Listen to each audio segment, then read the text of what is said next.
Hi, I'm Joyce, And I'm Adriel. and we are Divinely Guided. Yes. And how has your week been? It's been okay. Been okay? Yeah. Been productive? I've been working. Working? Yeah. But you've found time for fun a little bit, Sort of. sort of. You and Jared went skating last night. I thought that was pretty neat. Yeah. I Oh. do enjoy skating. Mm-hmm. Well, very good. Well, tonight we kind of did a pivot. We had another topic we were going to talk about, but then this one overwhelmed me today, and so we are pivoting to talk about this. So tonight, what we're talking about is protecting your peace, and in this very hectic, almost surreal period that we are in right now, protecting your peace is a critical part of self care. And in some conversations, we have talked about this a little bit as an addendum to another topic. But today, we just want to focus on protecting your peace and what that looks like. So, protecting your peace really means anything like setting boundaries, prioritizing self care, choosing to focus on the things that bring you joy rather than stress. And I feel like for you, and I'm kind of putting you on the spot, but I feel like for you, protecting your peace is one of the top things that you do. You think so? Yeah, you don't think so? I mean, I tried. I think you're pretty. I think that is one of the things at the top of your list of things you do for yourself. Yeah. Is protecting your peace. Because we are one of the things that they say to help in protecting your peace is limiting your time on social media, and I know you'll do that in a heartbeat. Yeah, I try not to even be on there at all, really, anymore. Mm-hmm. Like, I get on every now and then. I see you sent me stuff. I'm like, I'm not going to see this. It'll be like 4 months before I get Right. I know it, but I'm one of those people that believes that you will see it when you need to see I'll it. see it eventually. Yeah, and when you see it will be when you need to see it. But yeah, that's one of the things. So why is it you like to avoid social media? Because that's one of the things they say you should do to protect your peace is you should limit your exposure to social media. It's interesting that we have this podcast, but I don't like to hear what everybody thinks all the time. That's why you say it's interesting? Yes. I don't like to share my opinions very often, and also I don't like to hear other people's opinions very often. Okay. I just would rather just shut the whole world out. And I do that pretty much 90% of the time. You do. That's why I say protecting your peace is a big one for you. I have to. Because I'll go crazy. Because I'm also a very empathetic person, so I'll understand where everybody's coming from, so it'll just create this conflict in my mind. And so it just makes it easier for me to exist if I don't have to constantly think about what this person thinks or what this person thinks of whatever.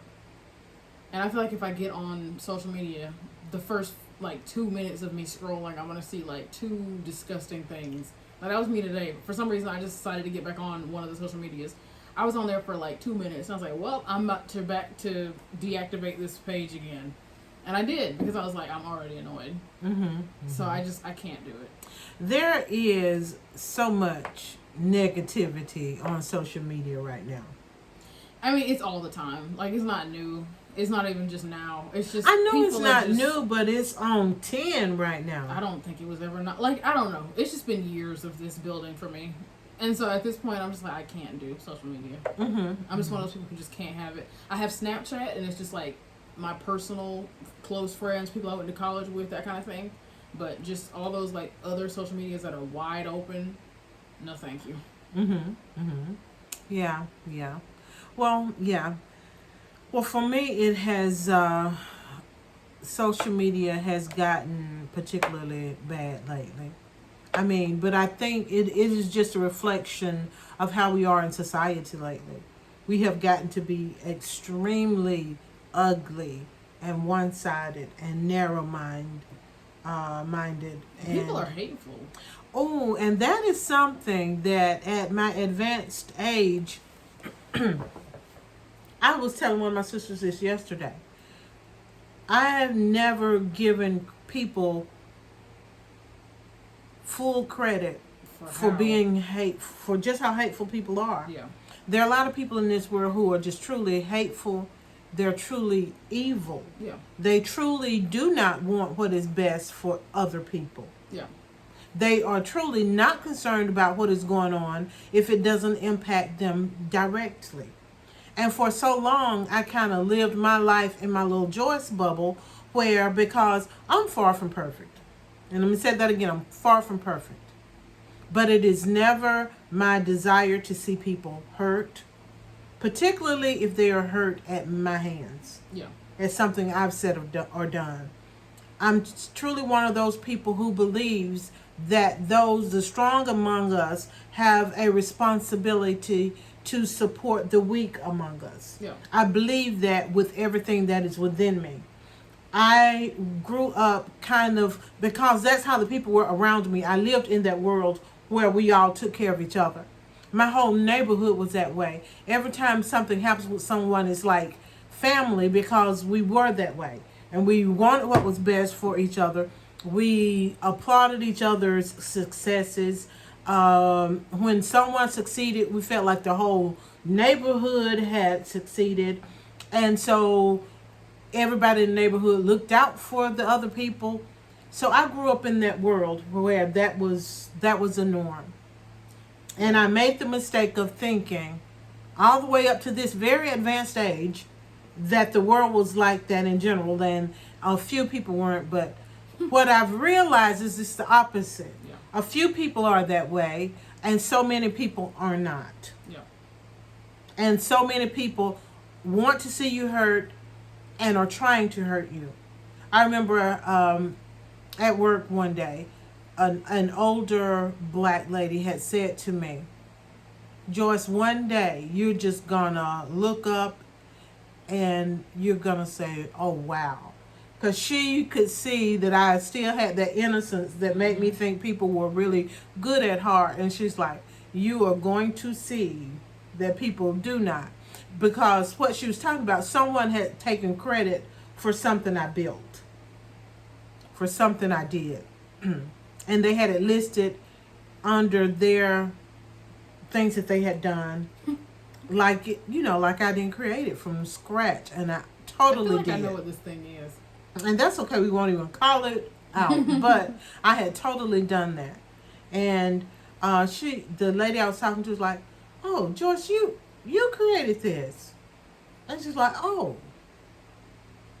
I saw this on somebody else's resume. Mm-hmm. But anyway, and she was like, one day your eyes are just going to be completely opened and you're going to say, oh. And it has been, 10 years since that happened? Probably longer than that, maybe even 14. And I feel like right now, the way the world is and the way people are acting and the things they're excited and happy about and that they've elected to do shows me that they are just as wicked and evil as I never would have imagined. Yeah. And so social media just reflects that. Yeah. I became disillusioned with people a while ago. Mm-hmm. And I know people are like, oh, you're so like standoffish and aloof. It's usually kind of on purpose. I'd rather just keep to myself. Mm-hmm. Just because I don't trust people. I really don't. I've got like my tiny little circle of friends that I've curated and, I trust them. They're family to me. I've got family. Everybody else, like, I really keep out. Mm-hmm. And, I don't even date much. Because I've got people like way out here. And like you have to like earn a spot in my world. Right. Because I just don't trust people like that. Right. And I noticed, this is not the conversation, but I have noticed you don't date. And I'm like, that you don't date much. And I'm like, you're smart, you're beautiful, you're brilliant. Well, I mean, that doesn't mean you're... No. But I just, attractive to people. You're attractive to people. That's a conversation for off camera. You're attractive to people. I think you just choose not to engage with people. No. I think you just choose not to engage with people. No. It depends. This is a conversation for off camera. I don't think you quite get it. Okay, well, we will table it for another time. But that triggers a whole nother conversation that I had with somebody today, though, for me. And also I kind of experienced it myself this weekend, because I came across that very old picture of me and your daddy. Yeah. When we were dating 35, 36. He thinks it was 36 or 37 years ago. Because we dated 4 years before we were married, and we've been married now. This is year 33, so Yeah. it's somewhere in there, 36, 37. But I was looking at that picture. What did you think when you saw that picture? Y'all look young. We did look young. We looked so young. But when I saw that picture, and we are way off subject, but that's okay. It's our thing. We can do what we want to. But I saw that picture, and I thought, wow, we look so young. And then I said, man, we were so cute. We were a cute little couple. Yeah. But I told my sister, I said, at that age and at that time, I would never have looked in the mirror and thought to myself, oh, you're so cute. Well, I know I'm cute. It's just, it's not even that concept. Okay. I feel like the wrong standards have been set for what's attractive in modern dating. I feel like it's hard to find people who actually want something real. Mm-hmm. They like flashy things. And so when you're like a real, genuine person, it's kind of hard to connect with people on that level, because you tend to get people who feel very shallow. Not everybody's like that, but it's hard to find people who aren't very shallow. And so you'll have a whole bunch of things to offer that aren't visual, but they don't appreciate it. Okay. So I don't know if you can relate to that. I hear what you're saying. So yeah, I think I'm cute, but it doesn't matter. Oh, okay. But yeah, now also when I went out to run an errand a little bit earlier, and I wasn't fully like I would prefer to be when I go out in public. And this lady says to me, she's like, oh, you look so nice. And I thought,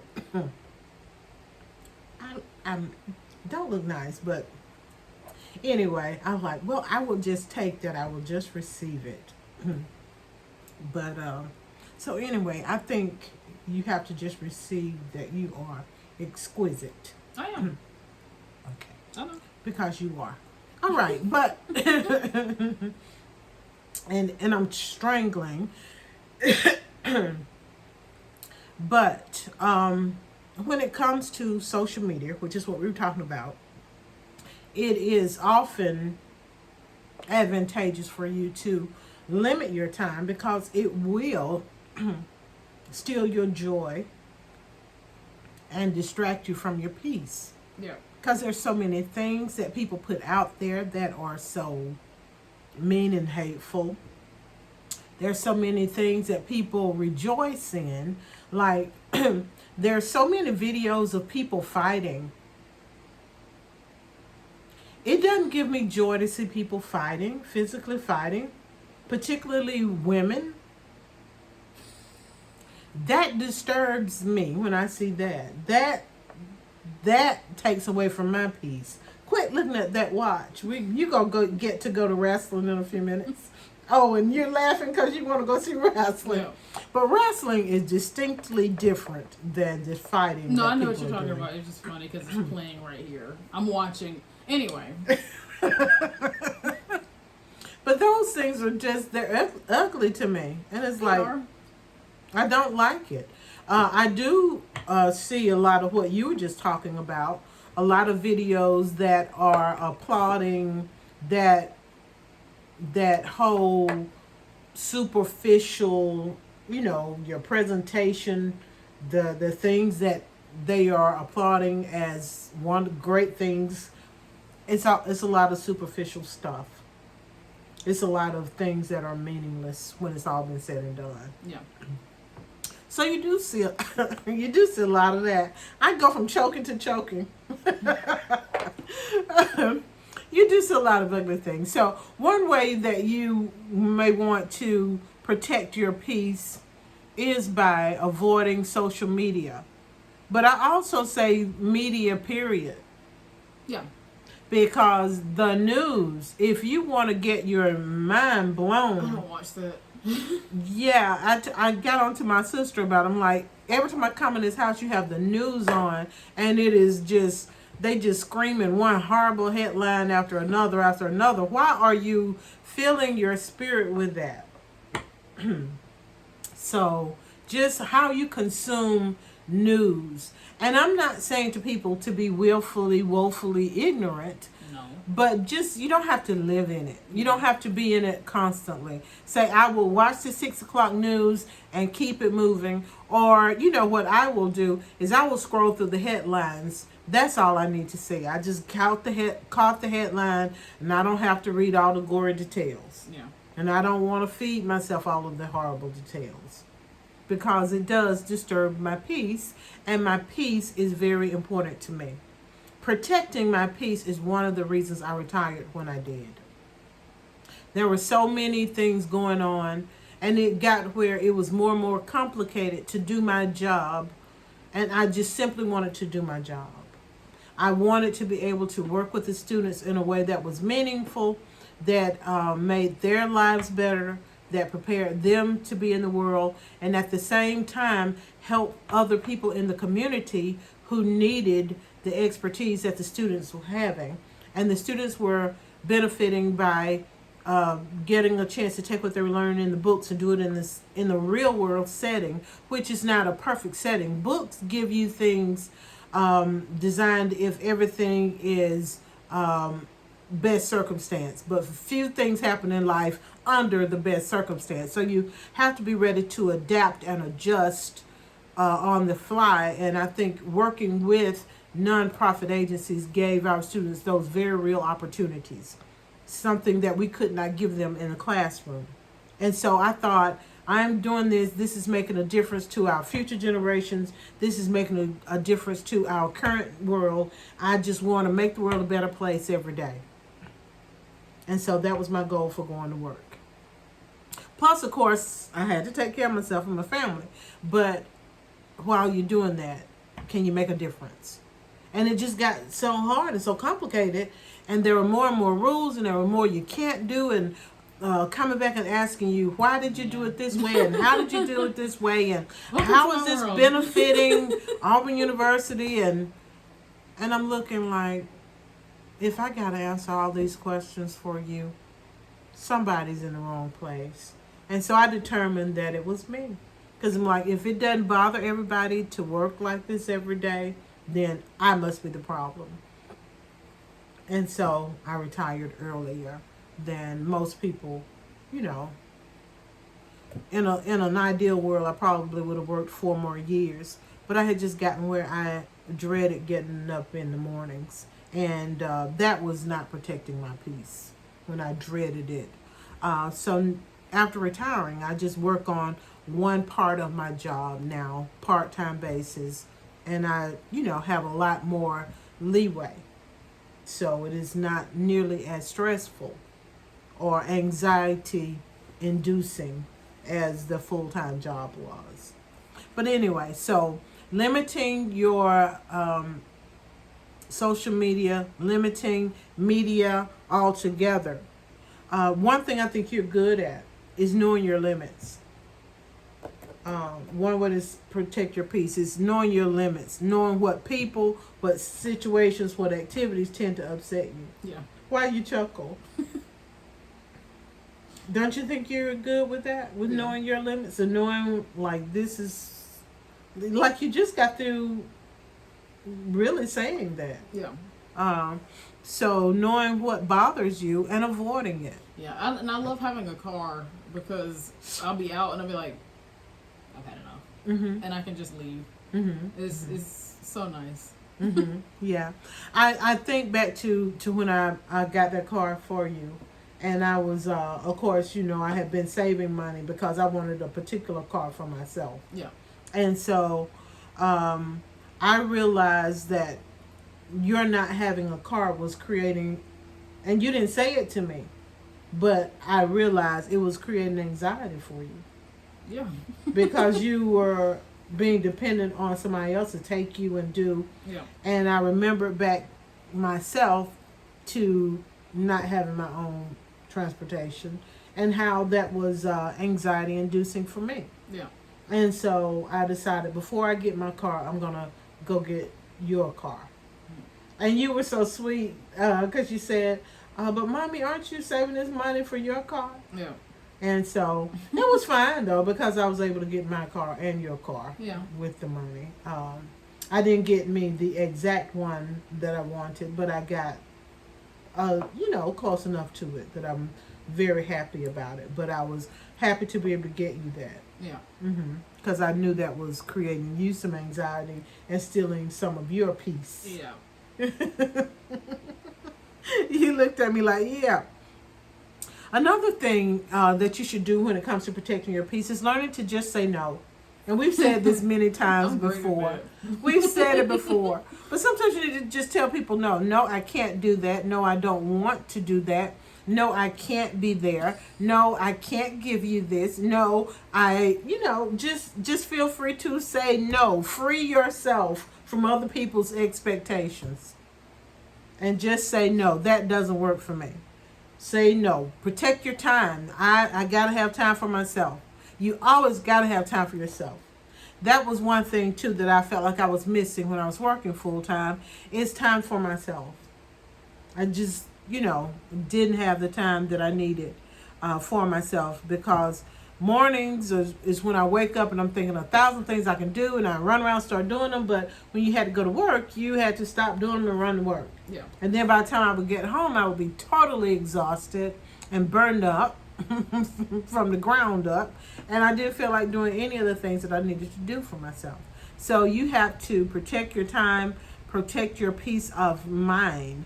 You want to learn to cultivate a positive mindset. Do those things that make you feel positive and uplifted and enlightened. And so a lot of the things that we've talked about in self-care can be very helpful when it comes to protecting your peace. I think back to some of our originals when we were talking meditation and yoga and physical exercise. All of those kinds of things help your personal mindset. Negative influences. Sometimes people that we're around can be I had a friend, and this person's still my friend, but that person always finds the negative side of things. I have to limit myself talking to them because I don't always want to hear the negative side of things. Let's find the positive in a thing. I mean, it was almost a guarantee that this person would find the negative side or whatever it was we were talking about. Another way to protect your peace is just prioritizing your self-care. Like we said, we talked about so many things. Practice that mindfulness. Engage in those things that bring you joy. Get enough sleep. Eat a wholesome diet. Get some physical exercise. That's been huge for me. What's that? Eat a healthy diet and move around and all that kind of stuff. Right, and you've been doing that so much lately. That has been huge. But you know what? I told you had inspired me, and so for the past 2 to 3 weeks, I have, and it may have been a little bit longer, I've been focusing on a healthier diet. I've been focusing on moving my body and getting enough sleep. And I do feel a whole lot better. Yeah. I haven't, ideally, I would like to lose about 15 pounds. I've lost 6. You've lost 16? 15? Something like that. Yeah, I can tell you've lost weight. Like I said, I can see it all in your face and everything. But even though I haven't lost as much weight as I would want, I feel so much better. Yeah. And I also sleep so much better, too, from getting up and being physical. And I also started taking, ashwagandha, which helps you to relax. Yeah. Yeah. And so I noticeably sleep better. It just like I wake up like I've been in a little cocoon. Yeah. It feels great. I like to make this sleep time tea, and I also have a sleep tincture. And last night I combined them, and that was some excellent sleep. So yeah, that was nice. But yeah, those things, they really do matter a lot. And then they help you deal with the world so that things that happen during the day don't steal your joy and bother your peace when you're in a better place mentally Yeah. and physically Yeah. when the day starts. And for me, like, working out is kind of therapeutic anyway. So Mhm. if it was like a hard day, I'm just gonna go lift some weights anyway and just. sweat And it you out. have been serious about lifting those weights. Oh, I love lifting weights. You got your whole set of barbells, I got some dumbbells. Yeah. dumbbells. I mean, Yeah. And then you were out lifting. What is it? Deadlift. I'm deadlifting. Deadlifting. I love it. Mm-hmm. Yeah, yeah. But also, so those are some physical things that you can do to help protect your peace. Eating healthy, being mindful, getting physical exercise, learning to say no. But then you also want to learn to express your emotions in a healthy way. Get those things out. Journal, talk to a therapist, talk to a group, do some creative outlets, whatever it is that helps you to express your emotions in a healthy way. Because trying to just hold things in, that's not the best way to protect your peace. Don't do that. That sounds like it. One thing about protecting peace that I've realized is sometimes we get into this state where in order to like protect peace, like you just don't rock the boat, and so you just hold stuff back and you don't address it. But that's keeping the scene peaceful, I guess, but that's not keeping you peaceful inside. Right. Because you're just going to harbor resentment. You're going to hold that, and that's going to ruin your peace. It's going to ruin your relationships. Been there, Right. done that. And so you just have to, instead of trying to think about protecting your peace as just being quiet, sometimes you have to protect your peace by saying what you need to say. Right. It can be done in a healthy way, but it should not be held back, because that's not going to be the peace that you think it is. That is absolutely true. Yeah. Mm-hmm. I have learned that one. That is a great observation. Yeah. But there are a couple of other things when it comes to protecting your peace. And we could go on and on, but we won't, because I know your wrestling match is going on It's even the as wrestling. we speak.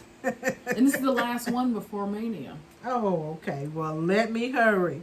But focus on what you can control. One of the problems that I've always had is wanting to control things Oh, boy. around me. That's a problem for me too. She said, "Oh boy, That's a problem for me too. is it?" Yes. Okay. I thought you were just giving me the blues, but it makes me feel a little better when you say it's a problem for It's you a problem too. for me too. But that is definitely a way to destroy your peace. To be fair though, I feel like I don't try to control everything around me. I'm more so just like super trying to control my entire situation. And you can't even control everything Right. about yourself. You can't. You really can't. So it's still a problem. At some point you just gotta surrender some type of control. Right, yeah. And they say here you should just focus on what you can control. Because some things you cannot control. Yeah. Some things you cannot change. And so you have to focus on what you can control. And then just trust that God, who is my higher authority, that he is going to take care of those other things. What are you chuckling about? The wrestling. Oh. Oh, you want to challenge those negative thoughts. When negative thoughts come into your mind, you challenge their validity, challenge their source. Ooh, I'm working What on that is one. making this thought come in my mind? What is behind it? Yeah. Like That's what one of the things I wrote in my journal. What is behind? Something is behind this. It's something that keeps coming up in my life. I'm like, I wrote today, something is behind this. What is it? I need to explore the what. So for me, I've been working on what evidence do you have to support that. Like I'll have irrational thoughts, and I'll be like, "There's no evidence to support me thinking that." Right. I And love that. so- What evidence do you have to support that? That's me in therapy. That's what we're talking all the time because I be in therapy. I'm not ashamed to say it. But she'll be like, "So what evidence do you have to support that?" And then I'll sit there and go, None. "None." And she'll go, "It's an irrational thought." And so throughout my day, I sit there and go, I'll say something. I'm like, "Do I have evidence to support that?" And a lot of the time, I'm like, "I don't." Yeah. There's someone that I know that I ask that question a lot. Okay, and what is your evidence that says that so? I'm so bad. What about leads you to that conclusion? I will ask this person, and they will look at me like why are you asking me that? But I'm trying to get them to realize this is a premature conclusion you've drawn here, or illogical It's irrational. conclusion Yeah. here. Yeah, but so I always ask, and what leads you to that conclusion? And then one of my the last thing I'll say today, because we really could have talked about this a whole lot, especially like I said right now, it is key for all of us. But when it comes to protecting your peace, is practicing gratitude. Thinking about what is good and what is right and what you are so grateful for. Your sleeve is all rolled up? Yeah. Okay. But anyway, so we have talked a lot longer than I intended to today, because we went way off at the beginning. So ignore that first part. Of course, it's too late now because you're way over here 30 minutes later.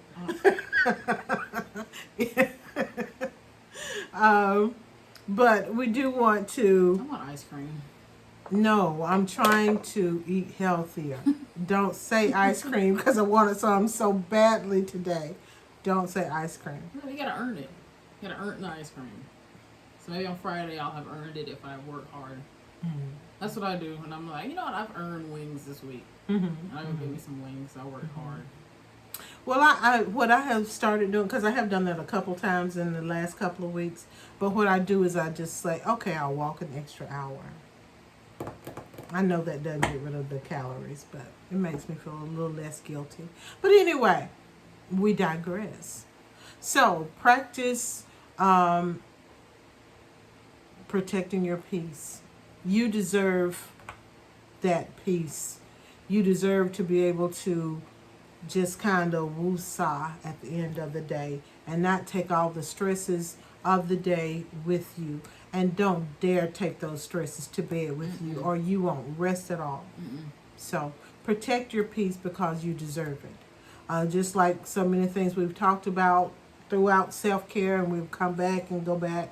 But yeah, take some time to take care of yourself. Why, Adrian? Because you deserve it. Because you absolutely do. Good night. Good night.